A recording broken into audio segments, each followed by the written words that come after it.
नमस्कार, अरुणाचल समाचार में आपका स्वागत है। मैं हूं दीपिका लाल। आइए बुलेटिन में सबसे पहले देखते हैं मुख्य समाचार।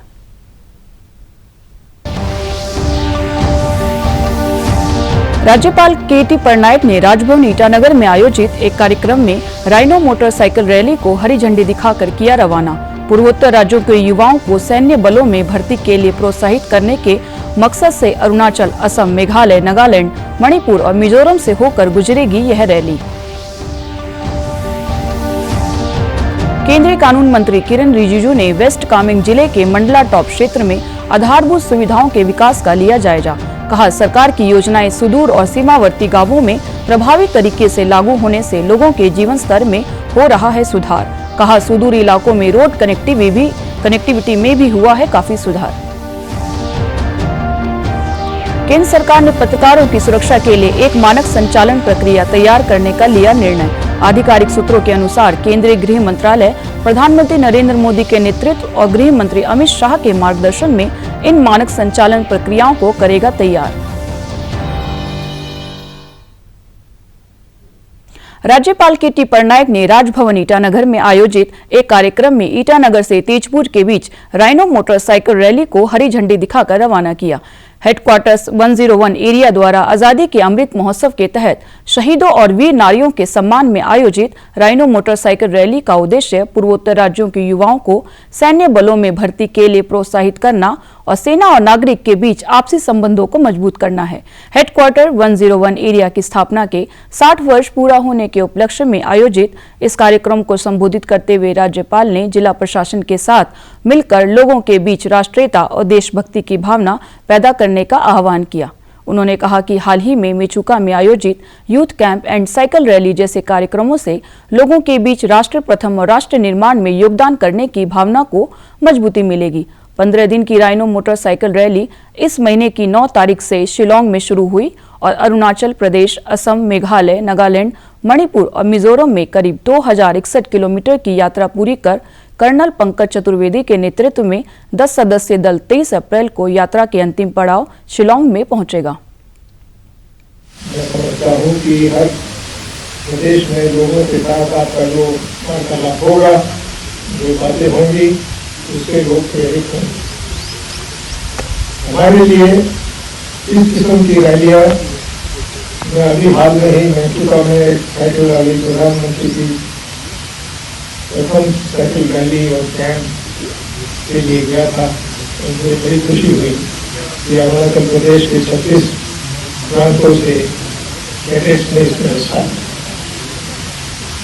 उनकी जो सिखलाई उन्होंने चंद दिनों में पाई है, वो उनको हमेशा प्रेरणा देती रहेगी कि देश के लिए सोचे, देश के लिए कुछ करें। देश निर्माण और देशभक्ति, ये जो भावना है, ये वही भावना है जिसने हमें आज़ादी दिलाई 75 साल पहले। और आज जरूरत है कि इस आधुनिक युग में हम जिस रफ्तार से आगे बढ़ रहे हैं और इतनी सारी चीज़ें हमारे सामने एक फिल्म की तरह आ जा रही है, हम थोड़ा बैठ के सोचें कि क्या वो बलिदान जिसके चलते हमें आज़ादी मिली, उसको हम कायम नहीं कर सकते? जरूर रख सकते हैं। और इसी के चलते ये सब किया गया है। 101 एरिया हेडक्वार्टर का गठन में हुआ, जैसे आपको अभी बताया गया। ये भारत चीन युद्ध के पश्चात किया गया और इसकी जरूरत इसलिए हुई कि पूर्वोत्तर क्षेत्र जो है बाकी भारत से जो है अलग है, थोड़ा सा दूर है और वहाँ से यहाँ मदद पहुँचने के लिए वक्त लगता है। उस वक्त हमारी पास ऐसी सड़कें नहीं थी, हवाई पट्टियां नहीं थी, हमारे पास लोकल रिसोर्सेज नहीं थे। केंद्रीय कानून मंत्री किरेन रिजिजू ने कहा है कि पिछले कुछ वर्षों में अरुणाचल प्रदेश के सुदूर इलाकों में रोड कनेक्टिविटी में काफी सुधार हुआ है। वेस्ट कामेंग जिले के मंडला टॉप क्षेत्र में आधारभूत सुविधाओं के विकास का जायजा लेने के बाद श्री रिजिजू ने कहा कि केंद्र सरकार की योजनाएं सुदूर और सीमावर्ती गांवों में प्रभावी तरीके से लोगों तक पहुंच रही है और इससे स्थानीय लोगों के जीवन स्तर में सुधार हो रहा है। उन्होंने कहा कि वाइब्रेंट विलेज प्रोग्राम सीमावर्ती गांवों में त्वरित गति से आत्मनिर्भर भारत अभियान को सफल बनाने के लिए जरूरी सुविधाओं के विकास में कारगर साबित होगा। मुख्यमंत्री पेमा खांडू ने वेस्ट कामेंग जिले के मंडला इलाके में भारतीय सेना की गजराज कोर के हाई एल्टीट्यूड रेंज का वीडियो शेयर करते हुए कहा है कि सेना के जवान सीमा पर किसी भी परिस्थिति का सामना करने के लिए निरंतर तैयारी में लगे हुए हैं। उन्होंने कहा कि गजराज कोर के जवान ऑपरेशनल रेडीनेस और राष्ट्र प्रथम की भावना के साथ विपरीत परिस्थितियों में प्रशिक्षण ले रहे हैं।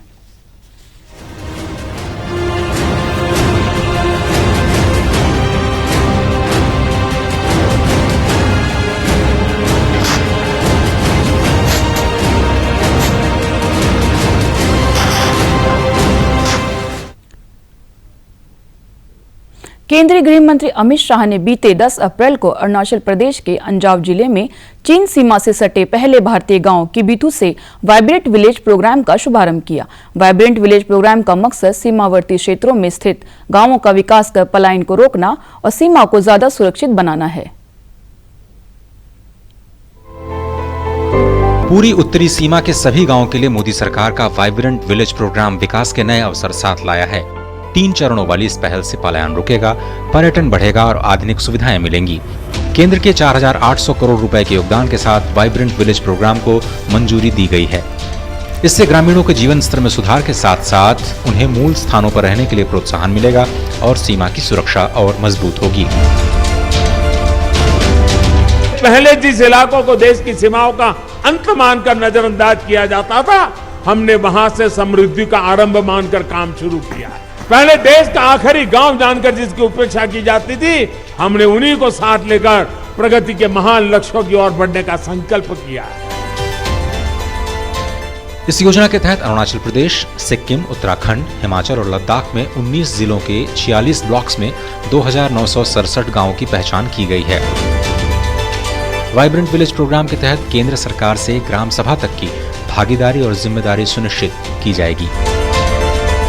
मोदी जी अब जो वाइब्रेंट विलेज कार्यक्रम लेकर आए, उत्तरी भूभाग की सीमा 4 राज्यों और एक यूटी के 19 जिले, 46 ब्लॉक और 2967 गांवों में ये वाइब्रेंट विलेज कार्यक्रम शुरू हो रहा है। 2014 से पहले समस्याग्रस्त क्षेत्र के रूप में पहचाना जाने वाला पूर्वोत्तर आज संपन्नता और विकास से अपनी नई पहचान बना रहा है।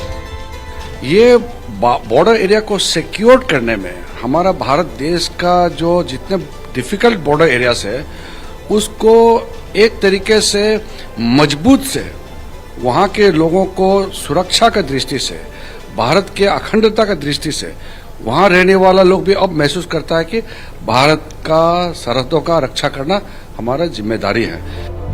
कभी हथियार उठाने वाले युवा मोदी सरकार की नीतियों के कारण हथियार छोड़ मुख्य धारा का हिस्सा बने हैं। हमारा सीमावर्ती गांव में रहने वाले जनता के को एक विश्वास देना, उनको जो भी है एक कॉन्फिडेंस देना, उनके साथ साथ उनका जो भी समस्या है सुनना, उनके साथ रहना चाहिए। होल ऑफ गवर्नमेंट का अप्रोच के नाते एक एक गांव का हम पूरा एक ड्राफ्ट तैयार करेंगे इश्यूज का। उस इश्यूज को दूर करने के लिए भारत सरकार नरेंद्र मोदी जी के नेतृत्व में हम काम करेंगे। सीमावर्ती गांवों में घर घर मूलभूत सुविधाएं पहुंचाई गई हैं। विकास के इस सफर के साथ स्थानीय संस्कृति और भाषा का संरक्षण और संवर्धन भी सुनिश्चित किया गया। नल से जल सभी को उपलब्ध हो रहा है। गांव में छोटा मोटा कारोबार भी विकस रहा है और सीमावर्ती गांव होने से, हिमालयन रेंज में गांव होने से वहां क्या डेवलपमेंट की अपॉर्चुनिटी है उसको भी आइडेंटिफाई किया गया और सरकार के द्वारा वहाँ एडवेंचर एक्टिविटी कैसे बढ़े, वहाँ टूरिज्म एक्टिविटी कैसे बढ़े, इस सब दिशा में बहुत तेजी से काम हो रहा है। सीमा पर इंफ्रास्ट्रक्चर को मोदी सरकार ने काफी अहमियत दी। 2014 से 2023 तक 547 किलोमीटर बॉर्डर फेंसिंग का काम पूरा हो चुका है। 1100 किलोमीटर से ज्यादा बॉर्डर रोड का निर्माण, 1057 किलोमीटर पर flood lights, 468 border observation posts को भी लगाने का काम पूरा किया जा चुका है। अरुणाचल प्रदेश की सीमा में 5 किलोमीटर के दायरे में सभी गांवों को ऑल वेदर रोड्स के साथ जोड़ा जा चुका है। 1859 किलोमीटर लंबे अरुणाचल फ्रंटियर हाईवे पर भी काम जारी है।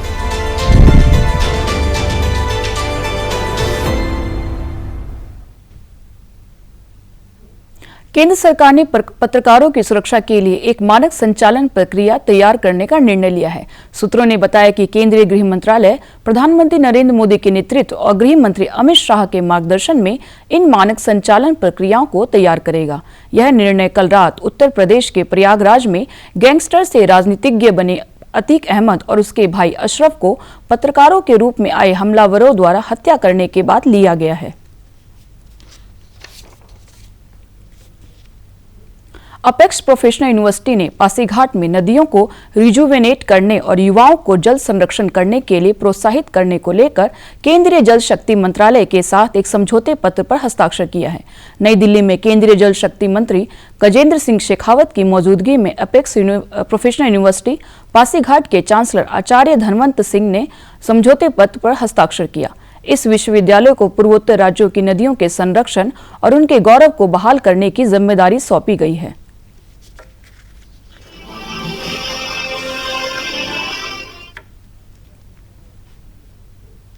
National movement for old pension scheme कार्यकारिणी के बैनर तले केंद्र और राज्य सरकार के कर्मचारी नई पेंशन स्कीम की जगह फिर से पुरानी पेंशन स्कीम को लागू करने की मांग को लेकर चरणबद्ध तरीके से मुहिम चला रहे हैं। इसी के तहत आज ईटानगर और दापोरिजो में ओल्ड पेंशन स्कीम बहाल करने की मांग को लेकर सरकारी कर्मचारियों ने शांतिपूर्ण रैली निकाली। इस रैली में विभिन्न विभागों के अधिकारियों कर्मियों ने हिस्सा लिया।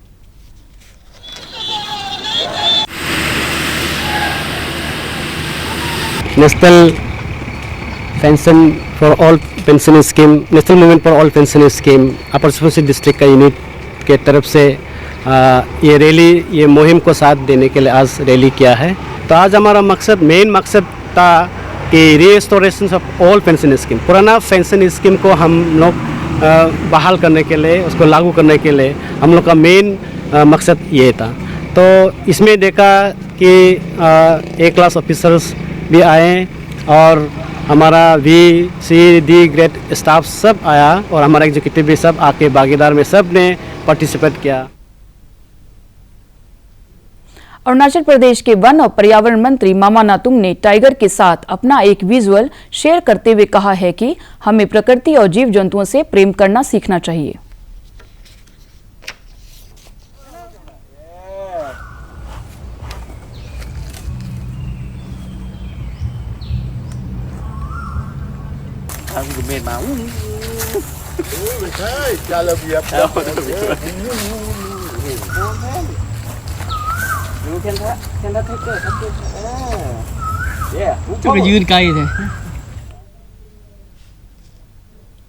पुनीत सागर अभियान के तहत राजीव गांधी गवर्नमेंट पॉलिटेक्निक और देरा नातुंग गवर्नमेंट कॉलेज के एनसीसी कैडेट्स ने ईटानगर में सेंकी रिवर में स्वच्छता अभियान चलाया। इस अवसर पर एनसीसी के अधिकारी पलविंदर सिंह ने बताया कि कैडेट्स को राष्ट्रीय सेवा भावना के अनुरूप सामाजिक सेवा कार्यक्रमों में सक्रिय भागीदारी के लिए प्रोत्साहित किया जा रहा है।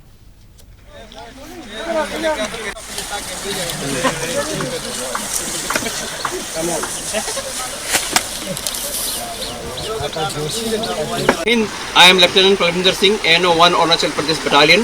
On the occasion of Puneet Sagar Abhiyan, the cadets of Rajiv Gandhi Government Polytechnic College and Dera Natung Government College are gathered here in the Sinki River beside the Rajiv Gandhi Government Polytechnic to clean the river. प्रधानमंत्री Narendra Modi DD news पर हर महीने के आखिरी रविवार को मन की बात कार्यक्रम के जरिए करोड़ों लोगों से सीधे जुड़ते हैं। 3 अक्टूबर 2014 को पहली बार पीएम मोदी ने जनता से मन की बात साझा की थी। अप्रैल में 100वीं कड़ी के साथ ये सिलसिला जारी रहेगा। हम आपको दिखा रहे हैं कुछ चुनिंदा अंश। 26 अप्रैल 2020 को प्रसारित मन की बात कार्यक्रम में पीएम मोदी ने वसुधैव कुटुंबकम का जिक्र किया था।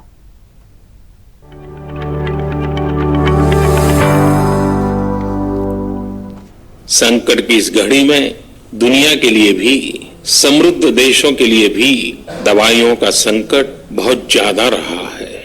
एक ऐसा समय है कि अगर भारत दुनिया को दवाइयां न भी दे तो कोई भारत को दोषी नहीं मानता। हर देश समझ रहा है कि भारत के लिए भी उसकी प्राथमिकता अपने नागरिकों का जीवन बचाना है। लेकिन साथियों, भारत ने प्रकृति विकृति की सोच से परे होकर फैसला लिया। भारत ने अपनी संस्कृति के अनुरूप फैसला लिया।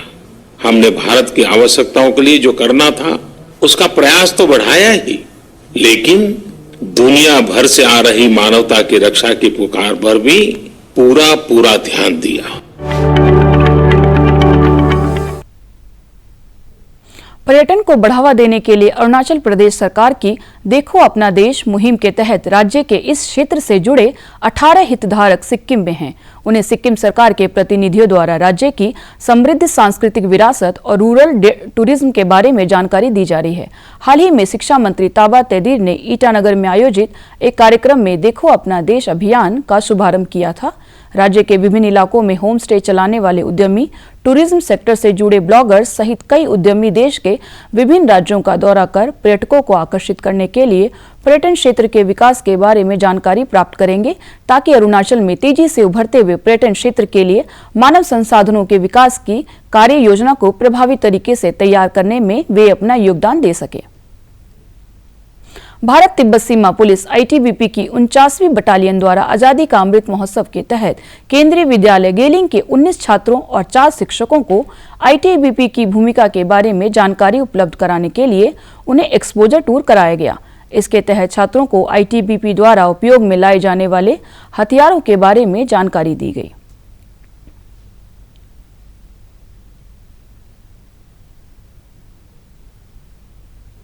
भारत तिब्बत सीमा पुलिस आईटीबीपी की 44वीं बटालियन द्वारा वेस्ट कामेंग जिले के बॉर्डर विलेज साक्रिन, तुलुही, कारारामू और नाखू में नागरिक सेवा कार्यक्रम के तहत शिविर लगाया गया। इस अवसर पर गांवों के लोगों को दैनिक उपयोग में आने वाली वस्तुओं का वितरण किया गया।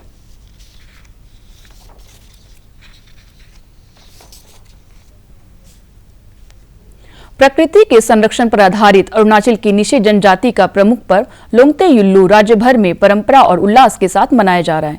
राज्यपाल केटी पटनायक, मुख्यमंत्री पेमा खांडू और केंद्रीय कानून मंत्री किरेन रिजिजू ने प्रदेश के लोगों को लोंगते युल्लू की शुभकामनाएं दी हैं। गृह मंत्री बामुंग फेलिक्स ने शनिवार को पासांग अंचल के चावांग विलेज में आयोजित लोंगते युल्लू में हिस्सा लिया। ईटानगर राजधानी क्षेत्र में निवास करने वाले निशी जनजाति के लोग अपने घरों में भी लोंगते युल्लू उत्साह के साथ मना रहे हैं।